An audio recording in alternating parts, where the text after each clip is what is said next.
People who have been signing in, so we're going to wait about 2 minutes before we get started with our program, but welcome.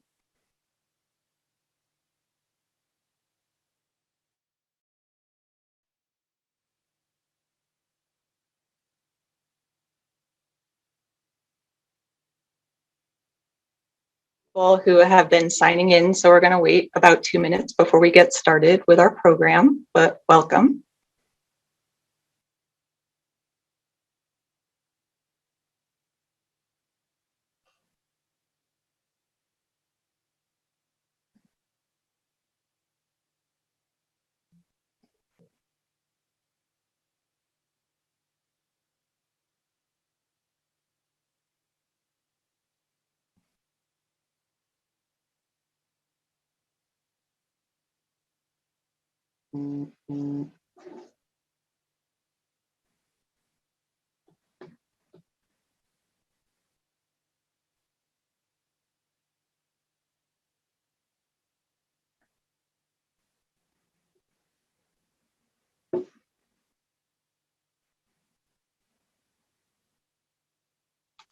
All right, I guess we'll get started. It's 7:04. Thank you everyone for coming tonight to our special program, Know Our Story, the Asian American Experience in West Hartford Youth Panel. My name is Carrie Karp and I'm the Teen Services Librarian at the West Hartford Library. And I'm very excited to be introducing this program tonight. Before we get started, I have a few thank yous and a little bit of information about programs that are happening for AAPI month at the library. So I'm gonna share my screen. Thank you to the AAPI committee at the library for planning this event tonight. Also to the West Hartford Library's Teen Advisory Board for all of your feedback and help with writing some of the questions that we will be asking. Thank you to Yukiyo Iida for organizing this program and for moderating the panel that we're having tonight, as well as the one that we're having next Friday. And also thank you to our young adult panelists, Mamata, Maya, Nathan, Natalie, Sarah, and Tiffany. We appreciate you spending your time with us tonight and sharing your stories. Also, as a part of celebrating AAPI month, the library has created a book list featuring young adult AAPI books. This list will be featured on our website as well as in displays in the Noah Webster Library Teen Room throughout the month of May. Next week on May 21st, there will be a second Know Our Story adult panel. And on May 25th, the award-winning author Min Lei will be presenting a family read aloud and sharing personal stories virtually. Information on how to register for these programs is available in the library's newsletter. Finally, I'm happy to announce that the teen department at the library is now accepting applications for our new Mayor's Youth Council. This volunteer group will complete impact projects and communicate with town officials to voice their opinions on issues affecting youth in West Hartford. Any current students in grades 8 to 11 who are interested in civic engagement and social action are encouraged to apply by May 31st. More information about this group can be seen on our website. So those are some of the things happening at the library. Now I'm going to throw it over to Yukiyo, who's going to start our presentation. Great. Thank you so much, Carrie, for the introduction and all the great things that are happening at the library for Asian American and Pacific Islander Heritage Month. I'm especially excited for the book list, for the teen section, but also for the children's section. And if you haven't had the chance to check it out, please go onto the West Hartford Library public library website, and they have links to all the books that are available. So good evening, everyone. I'm really excited to be here and to be a part of this wonderful panel of youth from our community that have been doing wonderful things.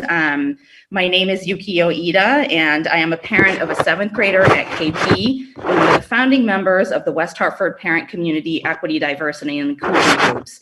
I'm also the Programs and Partnership Specialist at EquityCT, and I've also had the honor to work with some of our youth through EquityCT as well.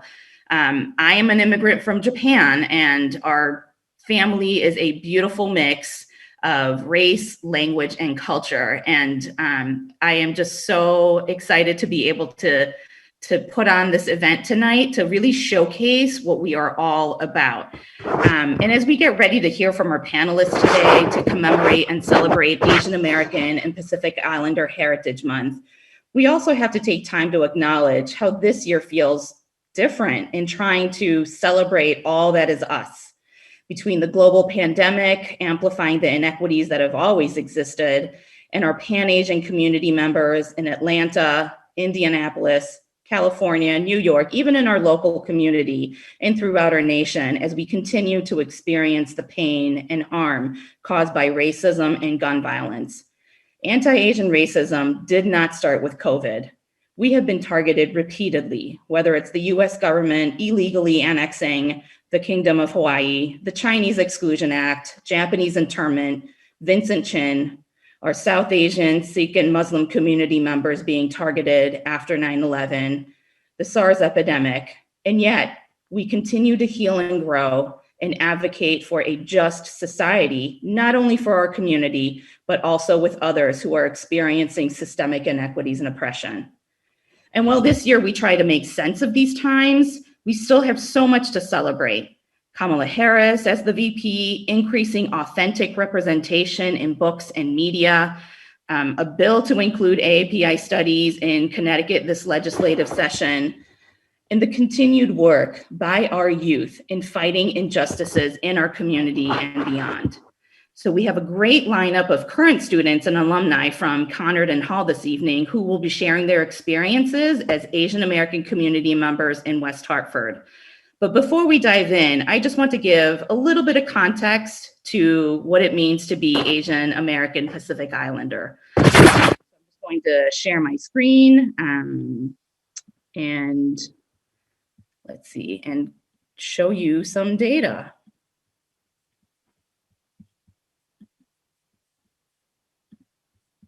Oh, and technology. Hold, please. I feel like this is everyone's student experience this year. Thanks for being patient. Here I go again. Okay.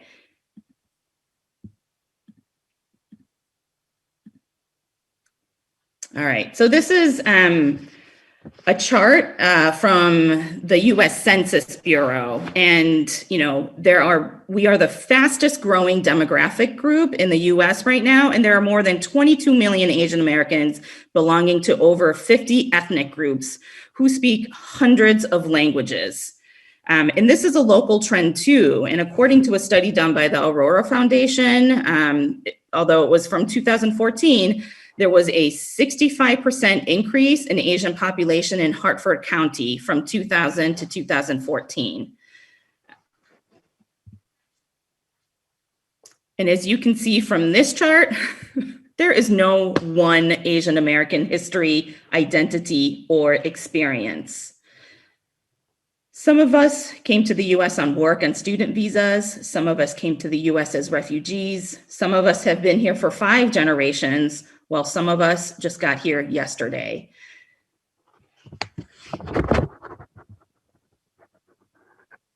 And the language around how we express our Pan-Asian identity is ever evolving. In the beginning, there was a very derogatory term being used for our community, and that was Oriental. And then it evolved into Asian American. And then, you know, since the latest 2019 census data, the Indian Americans or the South Asian community has actually edged out the Chinese Americans as the most numerous Asian American group. And, you know, to reflect that, we have new language and acronyms like APIDA, Asian Pacific Islander Desi American, or APISA, Asian Pacific Islander South Asian American. And there's also a distinction as well between Asian American and Pacific Islander or Native Hawaiian. And again, we have various experiences with colonialism, with oppression, and we want to be really reflective of who we are, even though we are such a diverse group under this umbrella. All right, so going from the national to the hyperlocal level, this information is from the superintendent's State of the Schools presentation from this past year. Asians make up about 11% of the student population in 2020, but when you tease out the two or more races, it probably bumps up the percentages a little bit.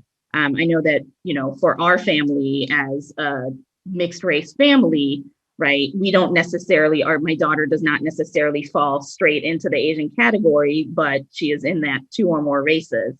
And West Hartford happens to have a higher percentage of Asian students as compared to the state average and our local surrounding communities of about 5%.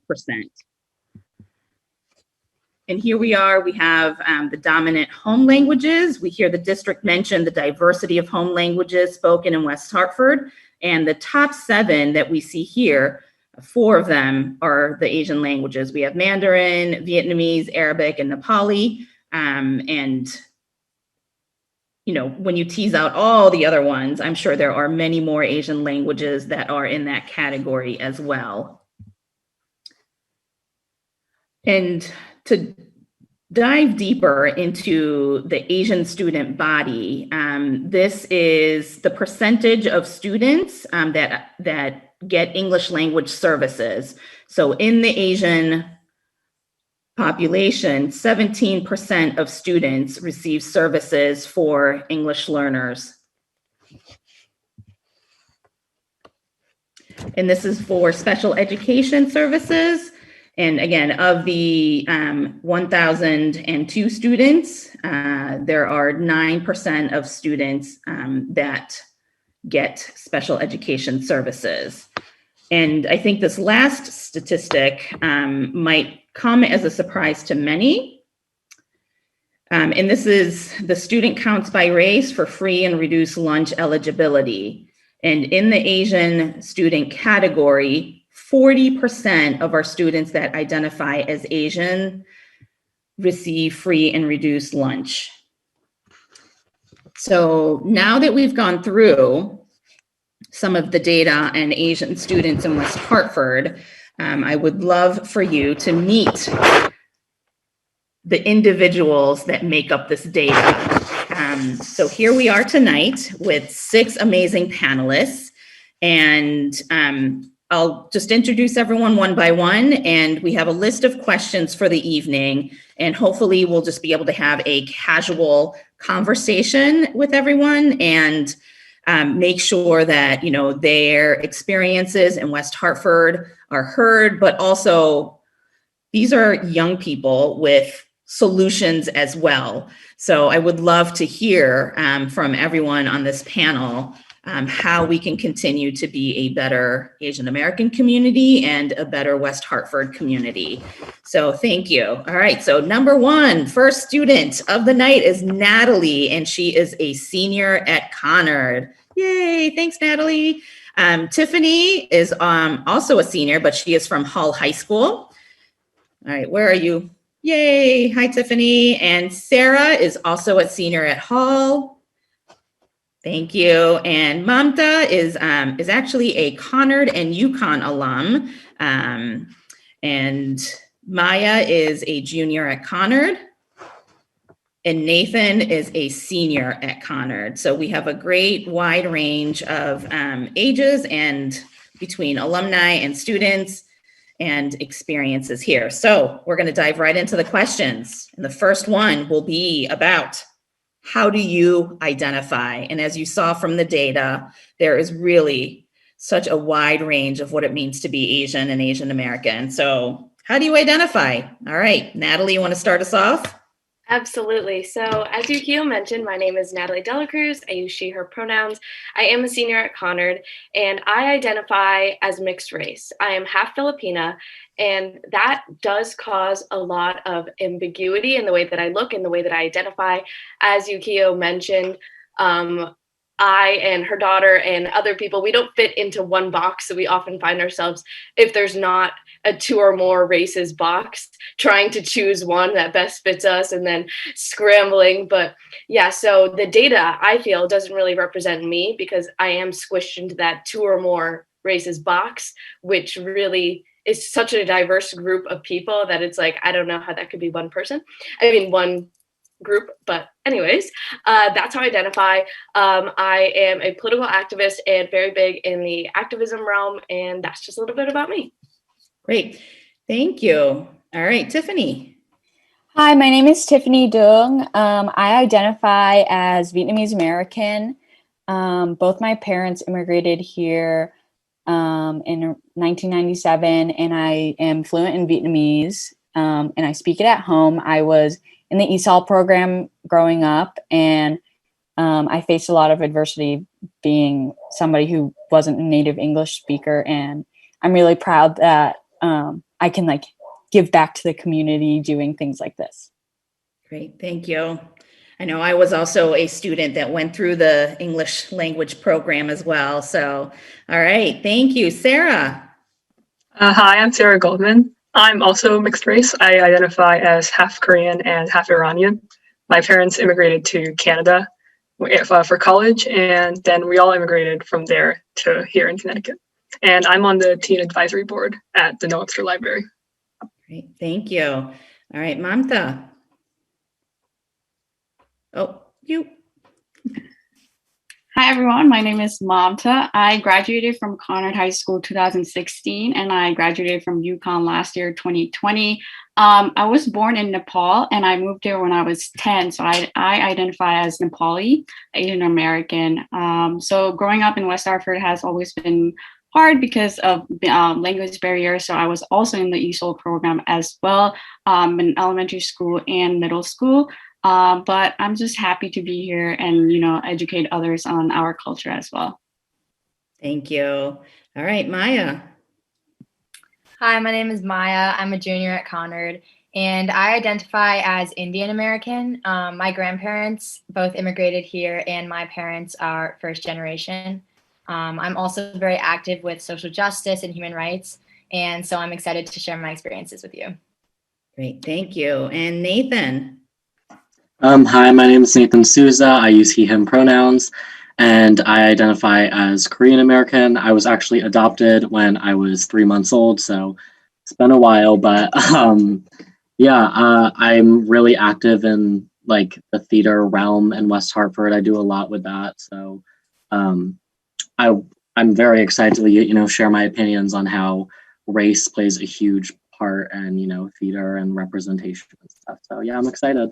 Great, thank you. And again, I am just so honored to share this space with everyone. And some of us are immigrants, some of us were born here, various backgrounds. And so, as we are here in West Hartford and in Connecticut, how do you stay connected to your culture or your heritage or, foods, languages? If anyone wants to speak on that, feel free, go ahead. As everyone was talking about how they speak other languages or they were in the ESOL program, that made me think of something that I've gone through is that my grandparents speak Tagalog, which is a language of the Philippines, but I don't speak it. And so there's always been a sort of language barrier between me and my grandparents, which has made it harder to communicate with them because even my father, he was an immigrant, but he learned English at a very young age and never fully learned Tagalog. So he couldn't teach it to me because he never fully learned it. So I'm not able to fully communicate with my grandparents. They speak English as well, but being able to communicate in their native tongue, I feel would help me connect to them more and my culture more. So I have always felt that that's something that would connect me to my culture more. And because it's not a language that's as common as Spanish, it's not on common language learning apps. So it's something that you really have to learn from people. So I would really love to hear more about people who have spoken languages at home and how that helps you connect to your culture. Go ahead. Feel free. Anyone can unmute and I stay connected through my parents. So both of my parents were born in Nepal, and my younger sister, one of my younger sisters, she was born in Nepal as well. And most of my families are in Nepal, so we talk to them on a regular basis. Of course, in Nepal they don't really speak English, so we kind of have to speak in Nepali. But it's definitely hard. Like my youngest sister was born here, so she doesn't speak Nepali because she speaks English fluently, but she has hard time connecting with my grandparents because she's so used to in school you're only taught English, so it's very hard for her to speak Nepali, but we kind of try to engage her in our conversation, but it's very hard. So I understand what you were saying. It's definitely hard for my sister, but me and my other sister, we're fluent in Nepali, and we have a large Nepali community in West Hartford now. So we kind of get together on different festivals, and that's how we stay connected to our culture as well. I think Natalie and Mamta brought up a really important part about having the ability to speak to your family in whatever language, your native tongue. I know a lot of my friends, my Vietnamese friends, they knew Vietnamese when they were really little, and then they kind of lost the ability to, just because, we don't really practice it in school or whatever. And for me, at least, I can see myself beginning to start to lose the ability to do it as fluently. And I think that's kind of something that I struggle with, is finding that balance between keeping that connectiveness to my family and growing my language skills in general. And sometimes I do struggle to figure out the right word to tell my grandparents, and then it's a mix between English and Vietnamese, and I just think it's pretty funny. But yeah. I completely understand what Natalie is saying about the language barrier. My grandparents speak Gujarati, and my mom does as well, but me and my brother, we just never really learned it. And so, I mean, I wish that I knew it so I could communicate better with them. But I think we have found other ways to keep culture and our heritage alive. My family still celebrates a lot of traditional holidays associated with Jainism, which is our religion.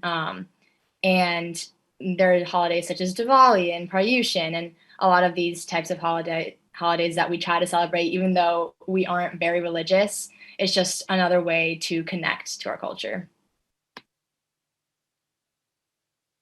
Great. Yeah. Kind of in, sorry.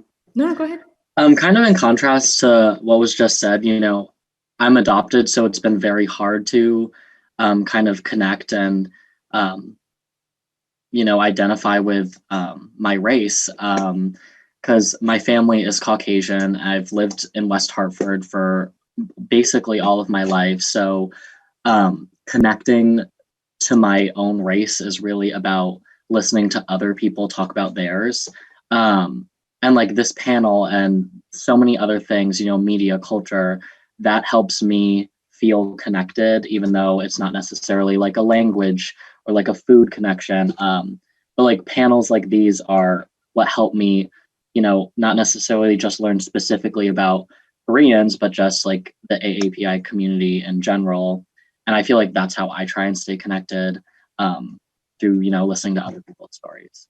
Yeah, not to jump ahead too far, but I completely agree with that. As sad as everything has been, being able to have events like this and celebrate AAPI culture and go to rallies where I see so many people that look like me and have stories like mine has been so empowering. And of course, it's so sad that we had to have those rallies and those protests, but it's really helped me embrace my culture for the first time, like Nathan was saying, because I've also had the problem of needing to learn how to be my race from other people, if that makes sense, like Nathan was saying. And so hearing other people's stories and just really taking it in has been really helpful for me. Great. Sarah, did you want to say something before we move? Oh yeah, just going off of that, I think that's one of the reasons why it's really important to have representation of Asian characters in books and on TV and pretty much everywhere. because I think the first time I'm going to be seeing an Asian superhero on the big screen is, I don't know when Shang-Chi is coming out. I think it's in next year. And the fact that it's taken more than 10 years since Marvel's founding to have an Asian superhero is pretty telling.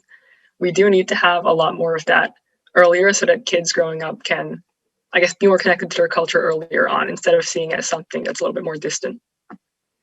Great, thank you. And, and as a teen advisory board member and having access to these books and advocating for the purchase or, programming, really just appreciate that, the library has been really bulking up their collection. It's something that even, when my daughter was younger, like she didn't have access to a lot of these books. And so it's really nice to see and like go through the book catalog and be like, that's a name that sounds familiar. That's a name that sounds familiar. So thank you, for mentioning the representation and just identity. So, tell me about a time that, again, that you really came to this like moment of, oh my gosh, I am Asian, or oh my gosh, like my identity is really coming into question. And, sometimes it's a lot of these like external comments or what people perceive you to be as that give you that feeling of, wait, what? I'm different. So if anyone could, share a little bit about that. All right, Nathan. Yeah. So, throughout all of my childhood, I never got like malicious comments or anything, but you look different from your parents, all that. And that never really fazed me. I guess I just wasn't really bothered by that growing up. But in middle school, I went on a vacation to Yellowstone National Park, and we visited my aunt in Colorado, and we stayed in an RV for a week. And basically we went to a Walmart to like stock up on food and all that stuff. And, my mom was like holding my hand, and, I was a middle schooler, and I was like, what are you doing? I'm old enough for you not to do that. And when we got back out into the parking lot, she was like, people were looking at you. And I was like, what do you mean people were looking at me? And she was like, people were like looking at you like you didn't belong here. And that was like the moment I was like, wow, like, it's not that I was like, wow, I'm Asian. It was just like, people really see me as like different than them, like in a bad way kind of. And it's kind of sad that that's the way I had to realize that. But, West Hartford, I don't experience that on a daily basis like that. But going out in public to a store and, people were staring at me, my sisters noticed it, my mom noticed it. So yeah, it was just a really telling moment. Maya, did you want to chime in? I think that I've always kind of known, like, since I was able to like coherently think that like I was different from other people, just because obviously I look different and we are in like a predominantly white society. And so I guess people have always treated me differently, and it might not be like the very like large remarks that Nathan was talking about, but just like little things like kind of like subtle exclusion or little comments. Like, I think I was in middle school and I was on the side for a soccer game, and this couple asked me, where are you from? You look very exotic. And they used the word exotic, and I was that moment, I was like, people don't think of me as they do my white peers. And that's kind of when I knew, like, I always knew like my life wasn't going to be like my white peers, but that's just kind of when I was really aware of how people perceived me. And there was also a moment like as young as kindergarten, and where every single class was dressing up as Native Americans and pilgrims, which is already controversial enough. And this one kid said to me that I should dress up as an Indian. He was referring to Native Americans because I was Indian and not white. And first of all, discerning between being Indian and Native American was already really confusing for me as a 5-year-old because of how people portrayed it. And I was also very aware of how different I looked and how people, even in the youngest grade, would categorize me. And so obviously we were children, and I don't blame them because it's kind of society that's allowed them to grow up with being ignorant of other ethnicities and cultures, but it definitely affected me as a child and made me realize that my life was going to be a little bit harder. Great. Mamta? So I know I said it before that I was born in Nepal and I moved here when I was 10. And I know like life here was going to be very different from Nepal. So the minute I walked into Duffy Elementary School, I knew that I was different because people were looking at me so differently. So I went to boarding school in Nepal, and we had we had outfits that we had to wear. We had uniform for school. So I didn't know how to dress like how Americans like dress here. So I was just wearing I thought it was fine, just regular pants and white shirt. But I was getting judged like first day, like I knew that I was going to have a hard time fitting in like in this environment, and which I did. Later in the year I was bullied. And it just sucks because English wasn't my native language, and I was having hard time expressing how I felt to teachers. And I just felt like, wow, like I don't have anyone here. And there wasn't anyone asking me okay, are you okay? How are you fitting here? Do you like it here? There was no one to ask that. And I can't come back home telling my parents, I'm going through this and that, because they're not going to be able to understand because they didn't go to school here and they don't know how it works. But that was the first time, that was the first time where I felt okay, I am different, and I'm different from everyone, and it's going to be hard for me to fit in.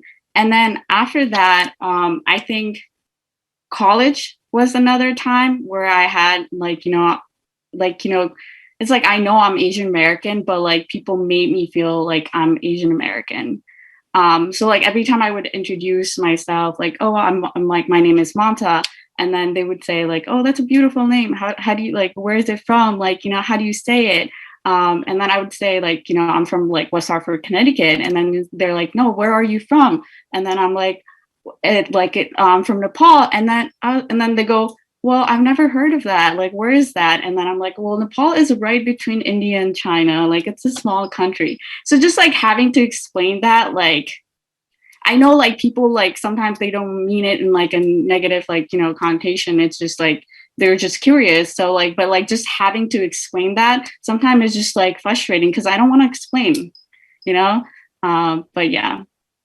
Yeah. And so the two, Maya and Mamta, you have both brought up this question that we, I think, have all been asked before, right? Of the, where are you from? No, where are you really from? And over the years, I've practiced many different responses to it.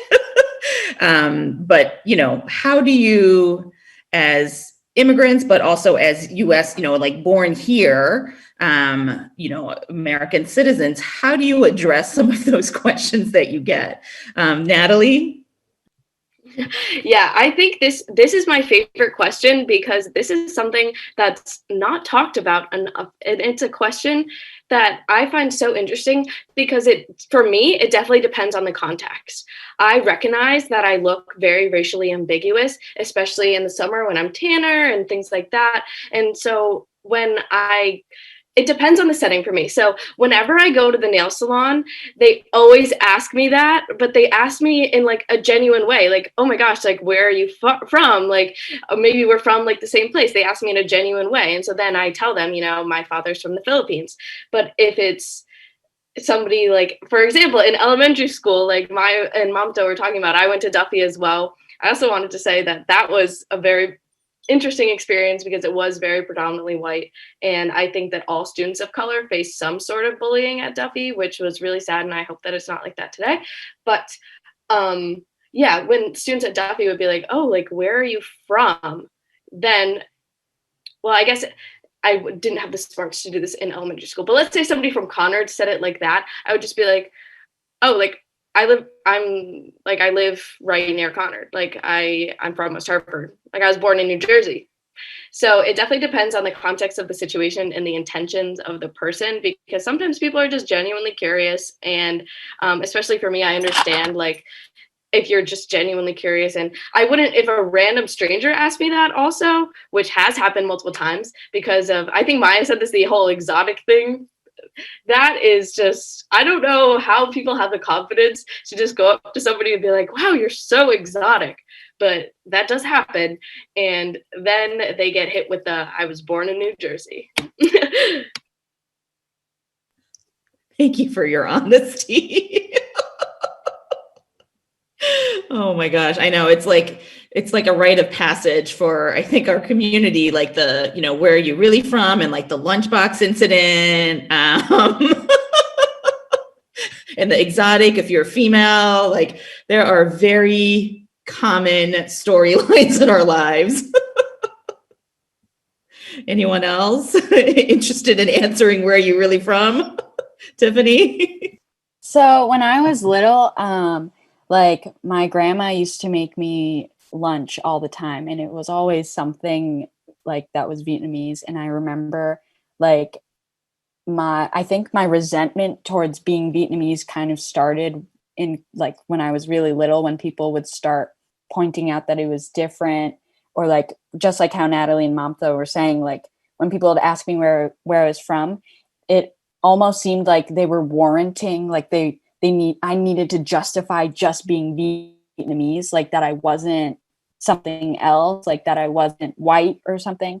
And I always felt like I needed to kind of like find some alternative to just say like, well, I'm just Vietnamese because my parents, like they moved here. Sorry, like I wasn't born here. And I always like kind of struggled with finding that balance between like feeling proud of my culture and then like at the same time I was just confused about who I was because I was born here.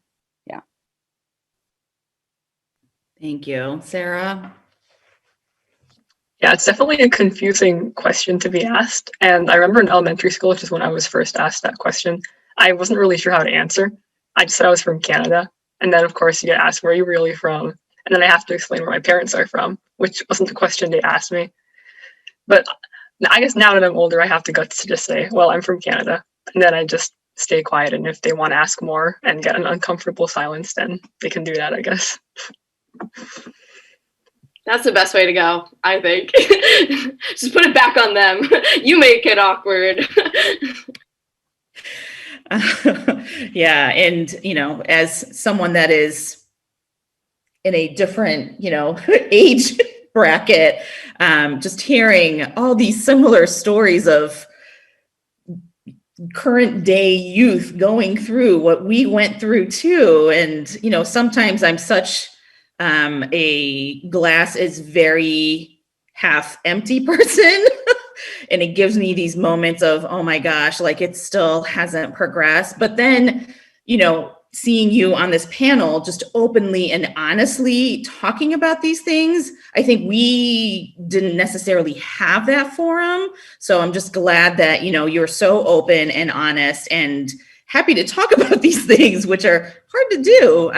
But I see that change in our community's ability to really vocalize and start talking and start really trying to get at, how do we change that, right? So that other kids don't have these experiences at school. And so, a lot of you talked about your experiences in elementary school and how sometimes it was not the best. And even in college where you felt some of these experiences, what were there areas throughout school where you were able to see yourself, whether it's reflected in the educators or in the curriculum, or like Sarah said, right, there's a lot more books now that include authentic characters and not just the sidekick. So, tell me a little bit more about, day to day, what do you see? Maya? Well, just growing up in the West Hartford school system, Asian American culture, I think in my experience was rarely ever reflected. The first time I had a teacher who looked like me was in 7th grade at Bristow Middle School. And other than that, I have never had another teacher that was minority in all my years at Conard and Duffy and Bristow. And regarding the curriculum, it's just very minimal in our school system in the history classes that we're teaching. I'm pretty sure we went over Asia in 7th grade, but also not in depth. And I remember a lot of the curriculum being aimed at issues in these countries, which is okay because obviously they need to be held accountable, but completely ignored a lot of the culture and diverse traditions that is so deep and rich in Asia. And I think that one of the reasons that Asian Americans are often not fully appreciated or understood is because of this, because kids aren't learning about the different cultures and they become ignorant to it. And so I really do wish that these schools, especially in high school, have the option to take the AAPI courses, which I know is a bill right now, going through the Senate and the House. So I really think that that would be really essential to get into our schools. Great, Natalie.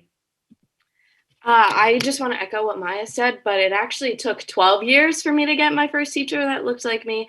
I'm very thankful to have Miss Peretti, who is going to be on the panel next week. She is an amazing teacher, an amazing person. The first day I walked into her class, I had never seen her before, didn't know her. So when I walked into her class and I saw her, I was like, oh my gosh. And then when I went home, because I was too nervous to say it to her in person, I was like, oh my gosh, like, I'm sorry if this is personal, but I think you're Asian and it's so awesome to have a teacher that looks like me.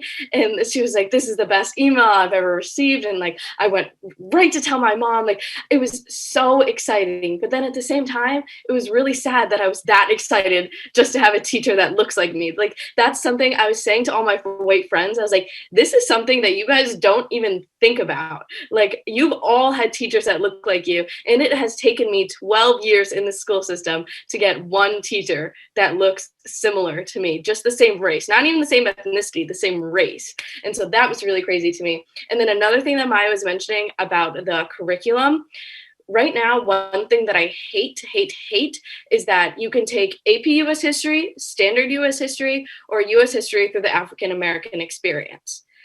And I hate that, because why isn't the African American experience included in AP US history? Why aren't other minority cultures included in US history? Why do I have to choose between a more academically rigorous course and something that actually highlights half of America? And it just, that really bothers me. And I think that when they include AAPI courses in curriculums, they need to make sure that they are built into standard and AP and honors. I know that College Board handles AP curriculum, but into all the courses so that students don't have to choose between learning about their culture and taking a class that's on level with their academics. Yeah, thank you for mentioning that, you know, Asian American history is US history, right? As is, right? Like the African American experience history and, you know, Latinx and Hispanic, like that is all a part of US history. And just like we are doing this panel in May because it's AAPI Heritage Month, like if we did this in September, like it shouldn't be an issue, right? In the long run. And so I think we just need to keep in mind that, yes, like it's great to have these highlights, but it really needs to be embedded in our day-to-day in every layer. So thank you, Mamta. Go ahead, Mamta. I also love Miss Peretti, and she was my first Asian teacher also. Yeah, I love her so much. She actually proofread my college essay as well. And I'm still in touch with her through Facebook. So we talk here and there. And I love that, like, she's impacting so many students. I think like every student can vouch how amazing she is. So I'm so happy that like she's in the panel next week. I agree with everything that Natalie and Maya said about what to be added. I want to touch on a different thing. I think financial literacy should be something that should be added like in high school, because let me like, so I went through college and I work for Student Support Services. It's a department that represents underrepresented students in higher education, so low income minority group. And let me tell you, like, there are so many students that have no idea what kind of loans to take out, like what does these loans mean, or like just to like budget their financial at all, like, freshman year, they're just lost. And because like they're first gen students and a lot of their families actually have no idea how to like, help them as well. So I think financial literacy should be added in the curriculum. Like, I think that would be really helpful to all students in general, I think. But yeah. Thank you. Yeah, the systems are very different, right? Even in, just trying to access higher ed, sometimes in different countries, it's very low cost, right? Mhm. But here, the amount of loans, there's federal, there's private, like it is a very confusing system. So thank you for that, Mamta. And Sarah? I definitely agree with what Mamta just said, especially since I think for a lot of us, our parents are immigrants and didn't go through the United States college, I guess, application process. Like personally, I have to do a lot of my FAFSA myself. Yeah. And Same. I do think that a lot of students are put in a position where they have to, or I guess they don't have any room in their schedule to take financial literacy, which is why it's really important to have it there. Because often the students who need it the most are the ones who feel pressured to load up their schedule with other classes and not take it. And I also wanted to go back to what Natalie said about how there are like no AP classes focusing on the Asian American, or not even the Asian American, just even the Asian experience across the continent. And I think, I'm not sure if this has changed, but the last time I looked at it, I don't think there even exists AP Asian history or AP African history or AP Latin American history, which if it was just AP US history, it would be, I guess, okay, because College Board's an American company, but we also have AP European history. And I think it's really odd that the only time that any of these other countries are mentioned is when we've been colonized by Europe and the United States, or had our governments overthrown by Europe and the United States. So I think when the students see Asian and African and Latin American nations represented only in those ways, only when we're being, I guess, oppressed and taken over by predominantly white nations, it skews their views of what we are and what our backgrounds are. So we really do need classes like that that center on, I guess, not just when we've been oppressed or taken over, but also the years and years and years of history we have. Right. Yeah. And it's, we don't know what we don't know. And when it is controlled by a corporation, basically, right, and deciding what is worthy of studying, it gets a little skewed in that, again, like you said, right, like the lack of understanding of our experiences in the US leads to things like that you've been mentioning of, the perpetual foreigner, right? You're always getting asked, where are you really from? Like, no, really, where are you really from? And things like the model minority myth, that is really pervasive in our culture in the US, where, there's a perceived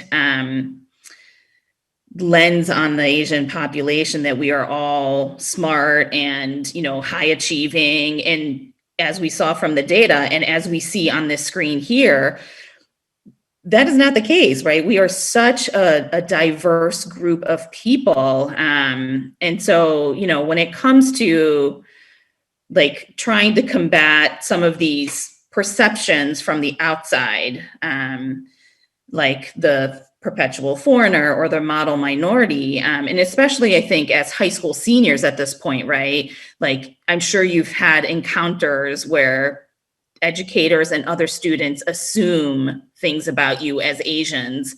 And so how do you, without sacrificing your own academic achievement and integrity, like, how do you combat that model minority myth? Tiffany, did you want to take this one?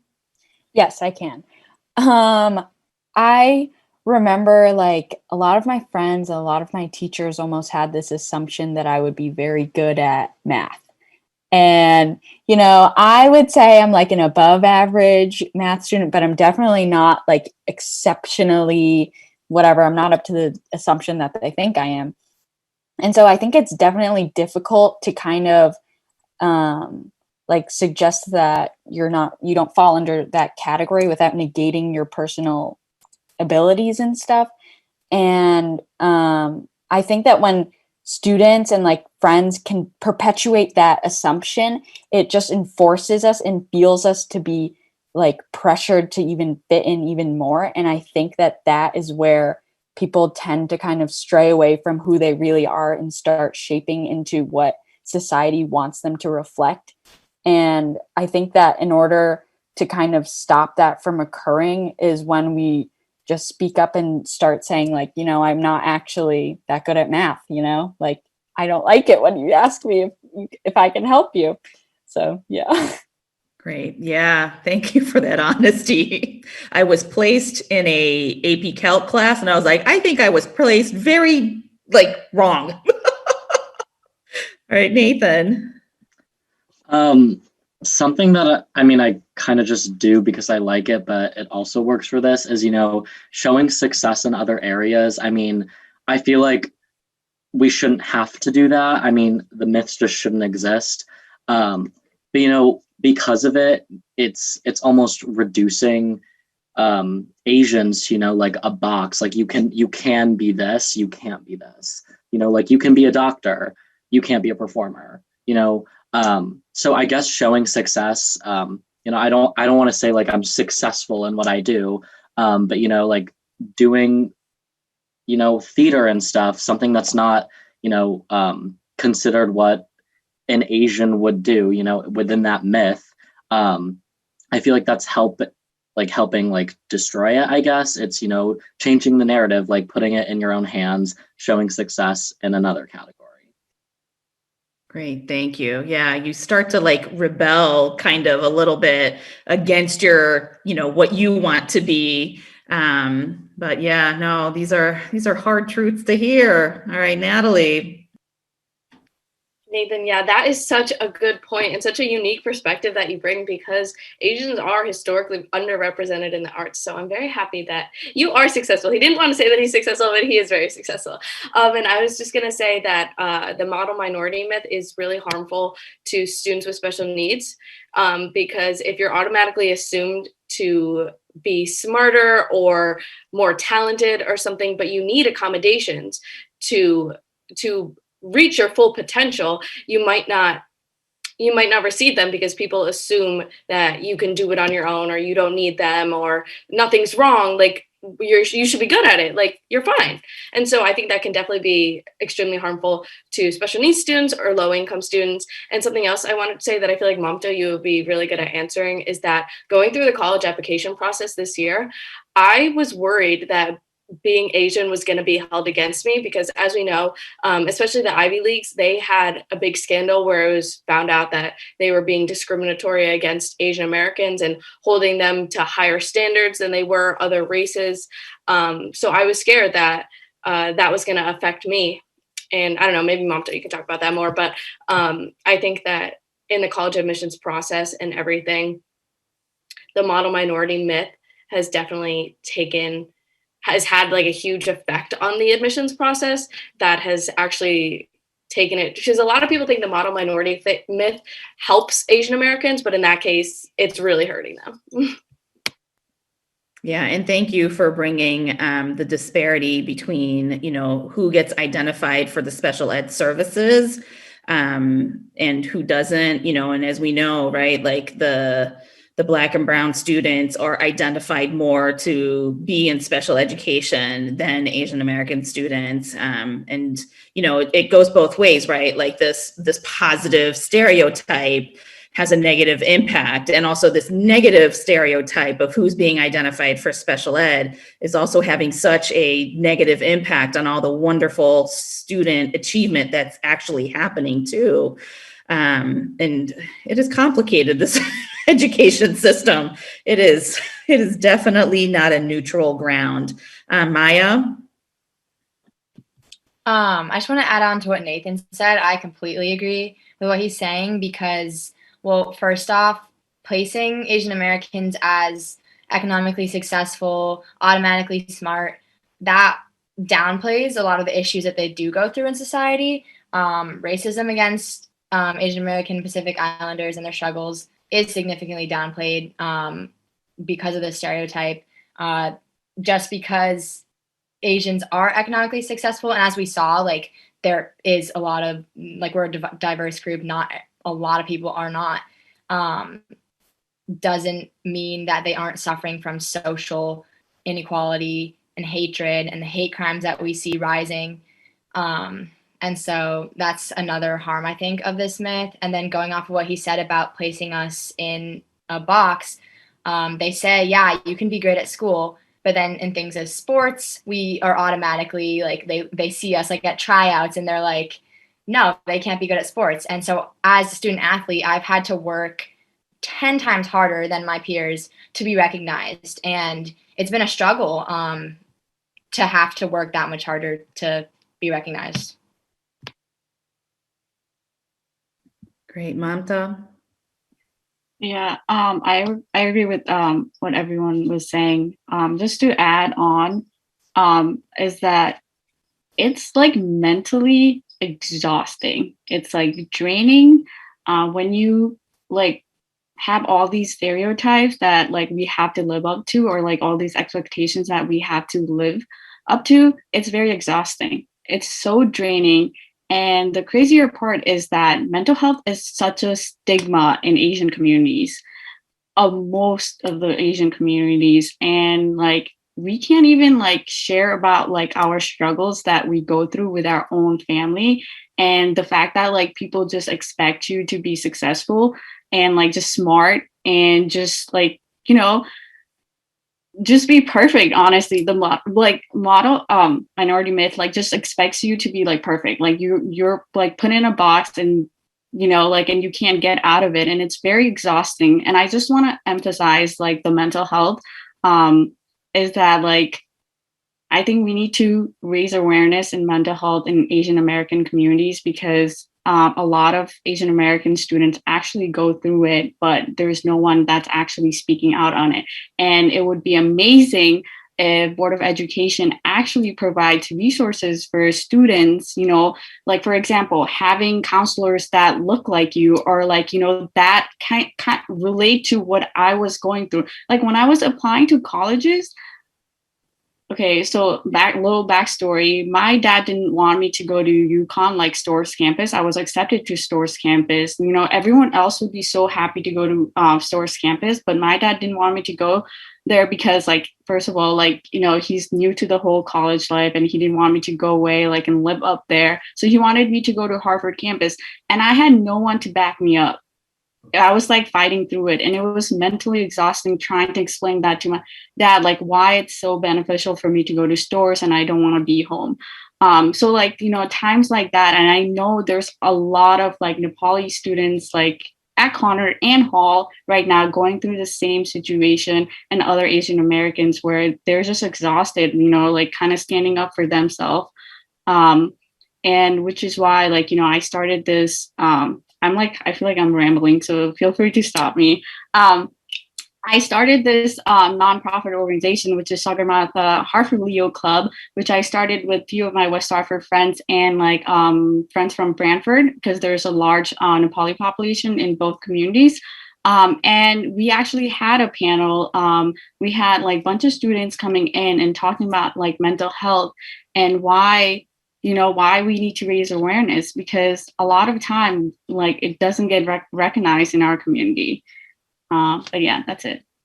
Thank you. And, you know, as a parent of a newly minted teenager, like, these are all things that I need to hear so that I can make sure that as, you know, we go through, right, the growth process, that I need to really open my eyes and adjust and, you know, give myself the tools to try to support mental health, to support, you know, not putting her in a box, like to support all these things. So thank you. It is a great parenting lesson for me to hear everyone talk about your, you know, your experiences. And so, like you said, Mamta, like, thank you for bringing up, you know, what are some of the things that that we as Asian American, community members and students need.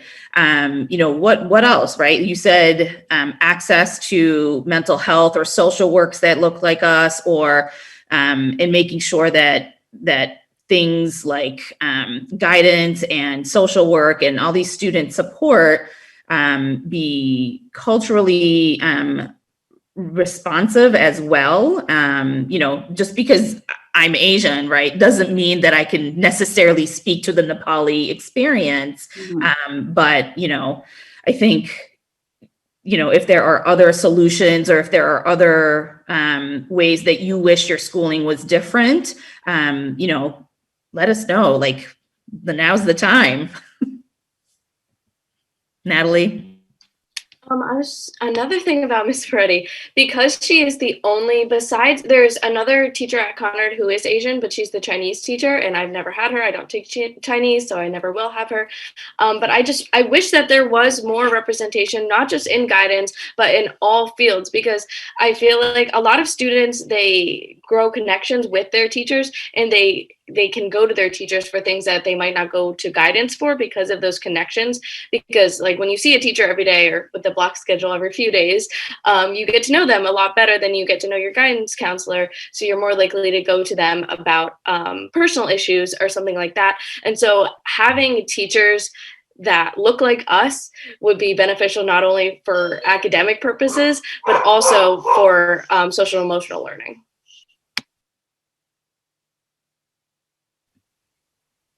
Thank you. Any other, the dream, like what, what is like the best schooling to you? What does it look like?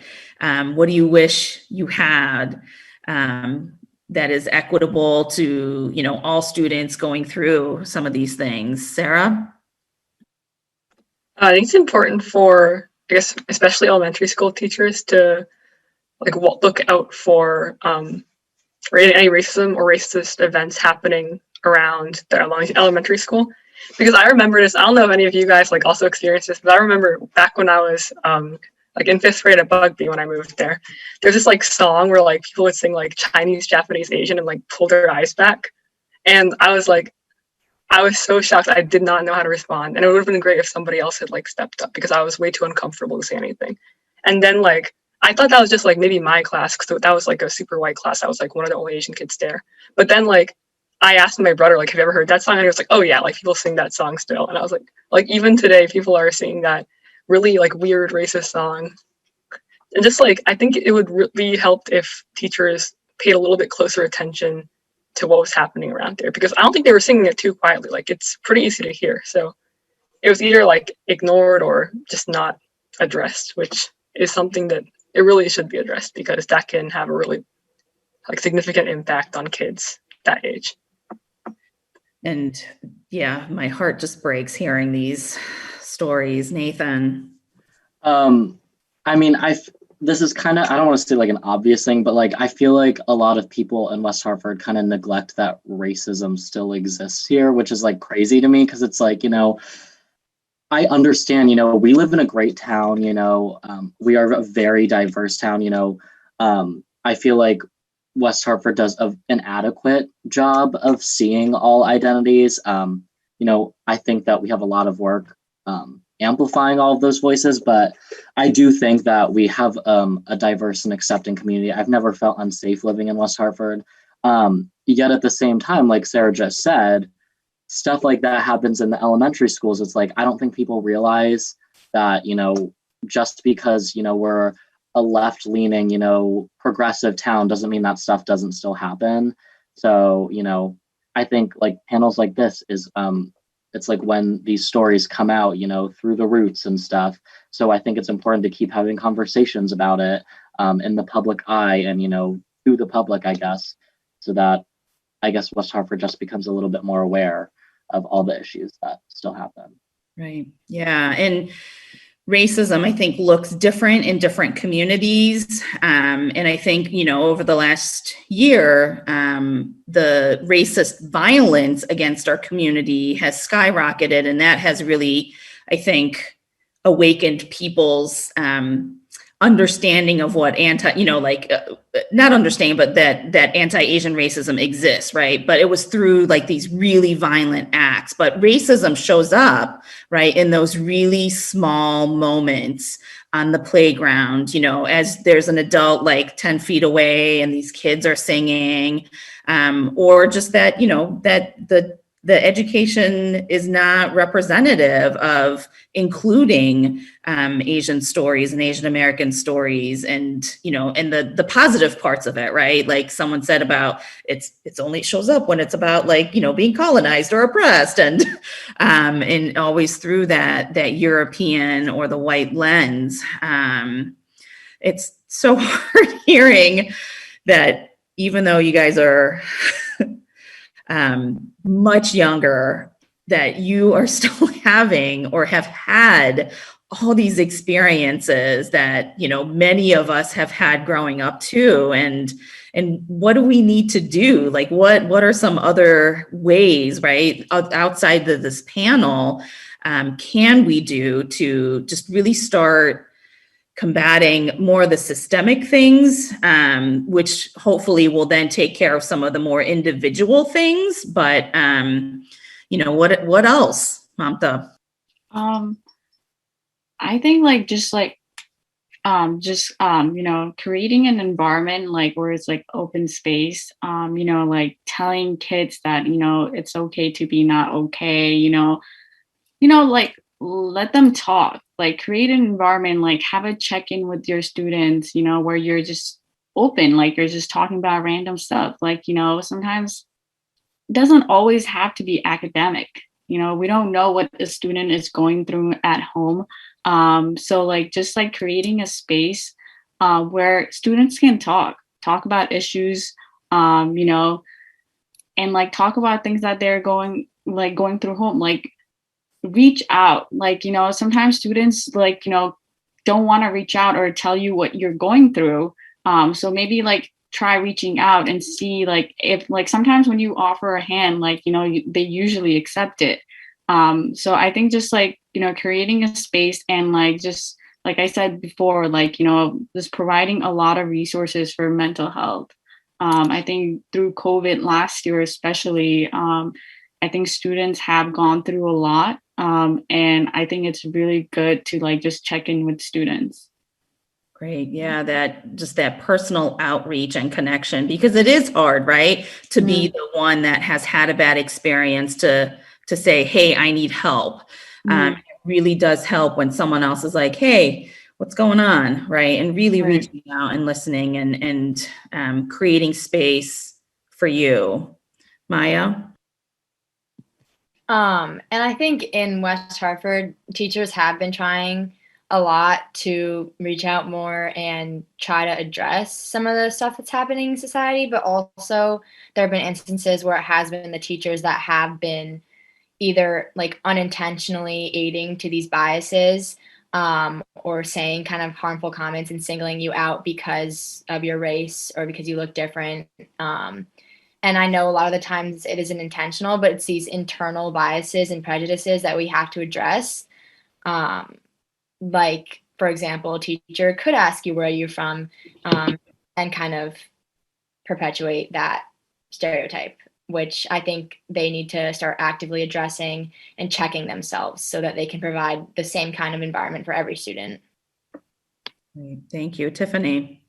I would like to applaud like West Hartford Education for starting this community thing where we meet every week and just talk about more contemporary issues. And I think that it's become really apparent this year that teachers are starting to, start that conversation about how we as a generation, specifically like this age group, how we're going to combat like the systematic racism. And I think that especially last year, that is when it kind of started becoming introduced. Like I know my teacher always says like, you guys are going to be the ones who are going to fix this. And I think that that is really uplifting to hear. And especially it's enforced when we start that conversation about how we can, fix these little microaggressions. And I know like at the peak of Asian American violence,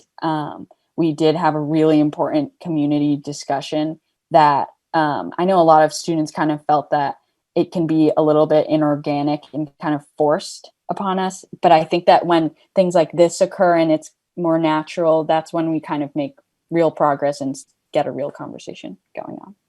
Great. Yeah. And it's really uplifting, right? That, that you are starting to, not starting, because I think many of you are way more experienced in this like activism and organizing space that even I'm going to reveal that I am 40 plus.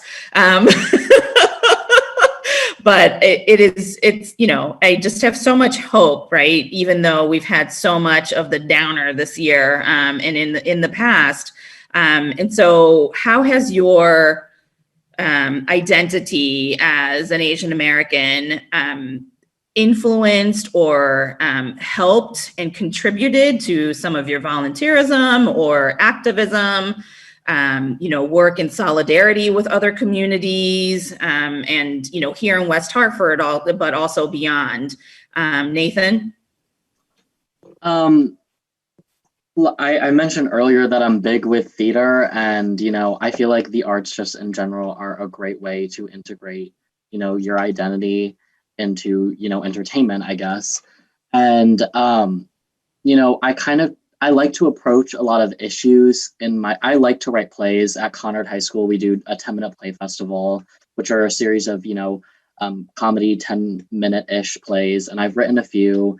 I'm directing a play right now that I wrote, like a full-length play. And, I tackle issues of, race and stuff in, a comedic light. I feel like that's a very, not easy way to start a conversation, but, sometimes when you like see a joke in the media or something and you laugh at it, and then you're like, it gets you thinking. You're like, why did I laugh at that? Was it like an uncomfortable laugh? Because oftentimes we do laugh at things that are uncomfortable, and that's a good way to start a conversation about things.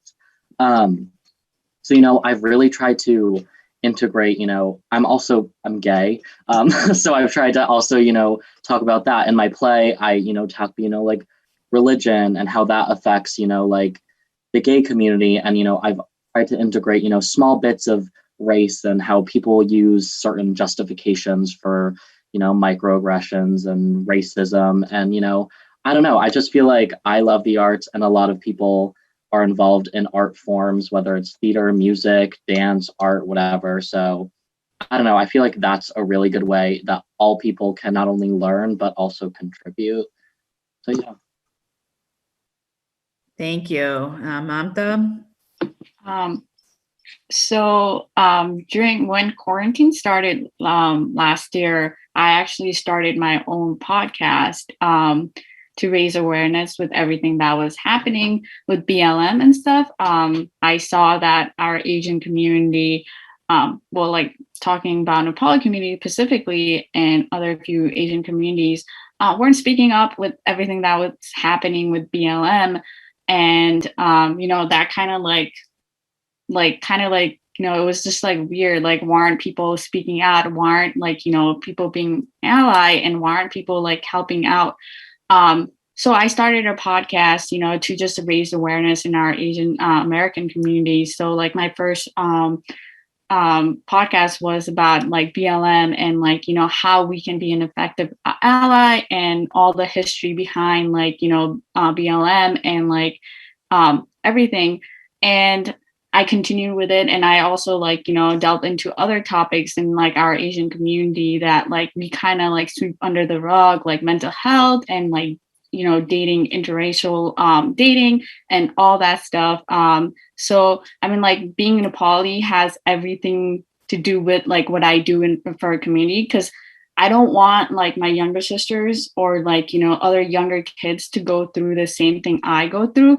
And I just want to make sure that they have it better, or just educate, especially educate our older communities as well, because they think that they know everything, and they're sometimes not to but like sometimes like because they're older, they think like, you know, they have the upper hand and they know better. So like it's like just like it was a way to like, you know, kind of educate like the older community and like the younger community, you know, this is what's happening and this is what we need to do. And like that kind of led to the nonprofit organization as well, where like, you know, we actually started a mentorship program as well for the Nepali community where you know, we invited like college alums or like students who are still in college to kind of guide the high school students like who are juniors and seniors. Like, so say, you know, so I have a mentor in Hall High School, you know, and she is like a senior and she's a senior in high school, and she needs help with like, you know, what college to apply, what kind of scholarships she should apply, you know, just being Nepali and like applying to colleges. She can't go to her parents. So like I'm helping her out. So, I mean, I love it. It makes me happy helping others and making other people happy. So I enjoy it a lot. And I hope like the younger generation, like kind of like follows my steps as well. Great, thank you. And I'm just gonna indicate that it is 8:18 and this is only until 8:30, even though there's so much more information that I would love to like pull out of you guys. But if, you know, for those of you that are listening in, if you would like to put some questions in the Q&A, we may be able to get to them. But I'd love to be able to just continue this, you know, thread of conversation about, you know, being API and how that impacts the work that we do out in community. Natalie? Yeah, so as I mentioned earlier, I've been involved in the political sphere and activism for about 5 years now, but only in the last few months have I really embraced my Asian identity and used that as part of my activism. And I've always been very open about telling my story when it comes to mental health and other experiences, but I never really shared my experiences with racism or prejudice or bias or anything until the very recent tragic events. And having a place like the protests and the rallies to share my story for the first time, where I knew that people would understand and listen, was really empowering for me. And it really helped me come to terms with my identity and really understand who I am. Great, thank you.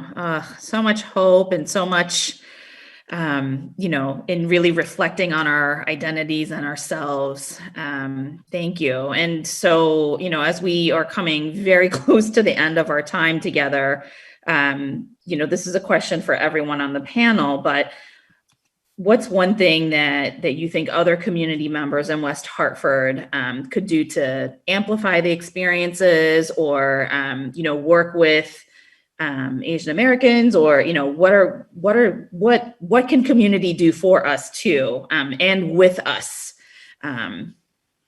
Nathan? I kind of have two things. I mean, I feel like we have a great audience tonight. It's a great turnout. I mean, like we do community, which is kind of like a homeroom activity at Conard and Hall. And I kind of wish like we could watch something like this, like watch panels like in community. We've gotten a lot of feedback about community lessons at Conard and at Hall. So it's definitely moving towards the right direction. It didn't start in a great place. But I think that having people watch these would be very, very important. And the other thing I was thinking about is just support, you know, your Asian youth, your Asian businesses, everything. Not to self-promo, but Natalie is starring in a Conard production this spring, which is very exciting for her. It's called the Chieftain Project. And Her debut, so. Yeah, it is her acting debut, and it's very exciting. So yeah, like buying a ticket to go see that, you know, it's not necessarily about, you know, the AAPI experience, but it's still supporting an AAPI community member, which I think is just equally as important. So yeah, support is huge. Mamta, go ahead. I just want to say, like, just doing little things, like, you know, just recognizing and celebrating us, like, especially like during like our holidays. You know, when I like, everyone knows that, like, you know, like we have a holiday going on because like we posted on like Facebook, like Instagram and everything. I kid you not, there's literally few of my non-American friends that wish me happy holidays. You don't even have to say like, you know, like the Pacific holiday, you can just say happy holidays. Like it's so simple. Like, you know, Eid was like, you know, yesterday, but like you can just say Eid Mubarak or like happy holidays, like, you know, things like that. It really matters because I go out of my way like to just say Merry Christmas, even though I don't celebrate Christmas, right? Or I don't celebrate Thanksgiving, but I tell my friends, hey, like, you know, happy Thanksgiving. Hope you enjoy it with your family, even though I don't celebrate it. So little things like that. So if you have like friends who are Asians and they celebrate different holidays, just wish them, you know, it makes their day, honestly. Just that. Yeah, no, holidays are a big thing, and oftentimes, you know, things like Lunar New Year, right, which is celebrated not only by the Chinese community, but Korean and Vietnamese, and a huge percentage of our families celebrate that, but that falls a lot of times during mid-year exams.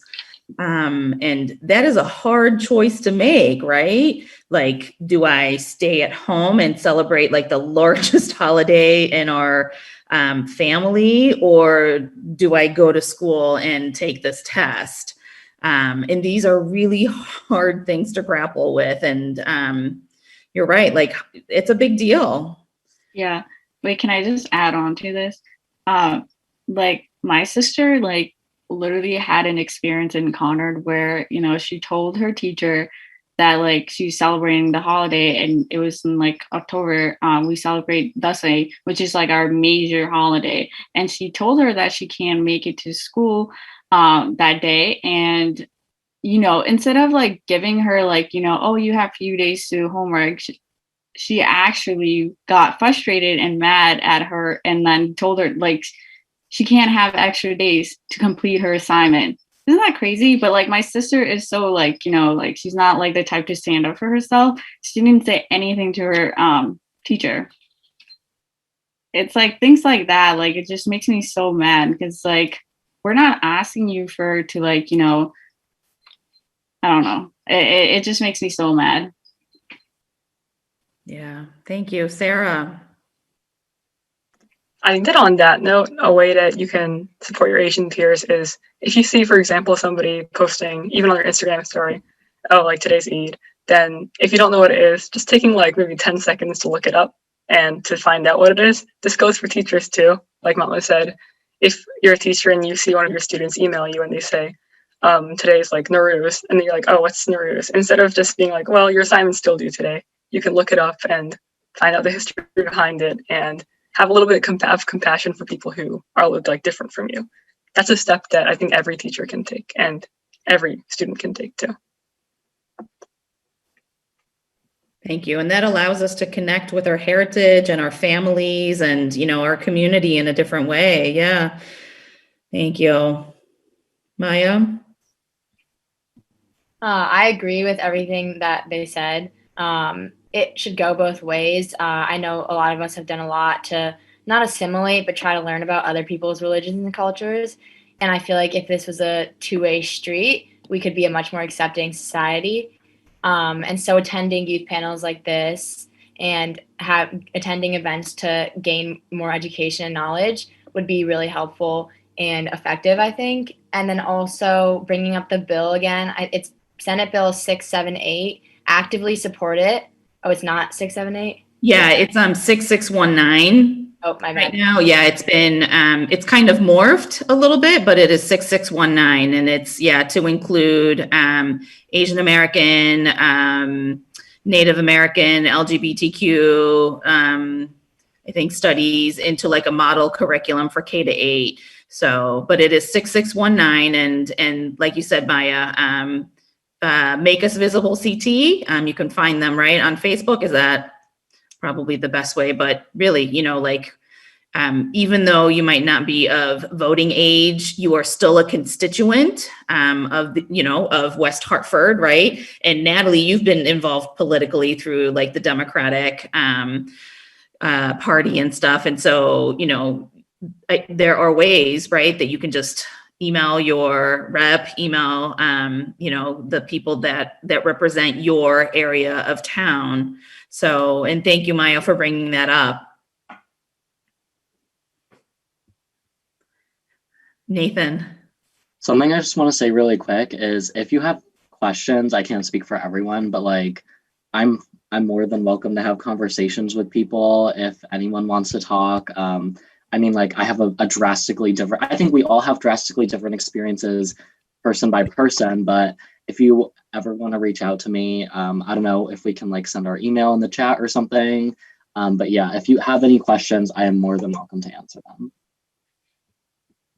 Thank you for that open offer. And I think, for all of us here, we are definitely open to having more conversations and connecting with people. But, again, like there are the individual touch points that we can do. And with the eye for how do we change the systems and, practices in place so that, so many of you are fighting for like your younger siblings to not have to go through this experience, right? So how do we start to change that?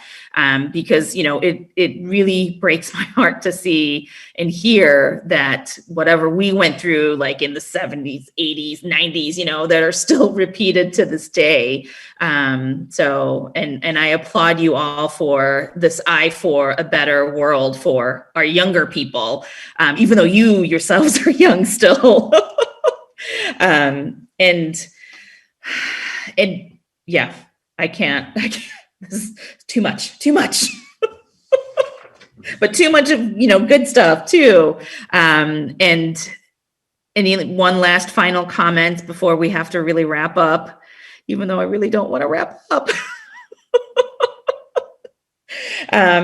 And, thank you attendees, for sticking with us this whole entire hour and a half and really just openly listening and to our youth and their experience and solutions that they have put forth and how we can start to change. We are definitely more than what has been done to us and our community, as you saw tonight. And again, like May is a great month to celebrate all that is us, but really, we can't celebrate the fullness of us in just 1 month. And we really do need to continue to have these conversations and have these honest, open experiences shown to a community. So thank you again, everyone. And I just really, really appreciate you all on this panel tonight for being here. And thank you for the West Hartford Public Library and West Hartford Public Schools and the West Hartford Community Interactive for being such great partners and showcasing and providing us with this platform. And if you have any questions, I think if you can email, I'm going to put my email or the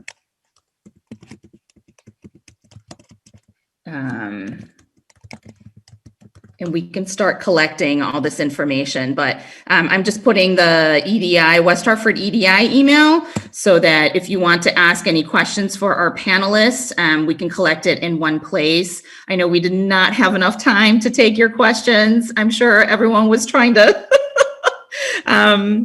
ask all our wonderful youth panelists. So thank you again for being here and listening so openly. And thank you, panelists, for sharing in such a public space some of your challenges, but also some of your celebrated wins. All right, well, have a good evening. Thank you for organizing. You're welcome. Thank you for organizing. Let's do this again next month. Yes. Yay. Thank you, everyone. Thank you, Yukiyo. Thank you. And we hope to see you next week for our second panel. Yes. Have a good weekend, everyone. You too. Bye.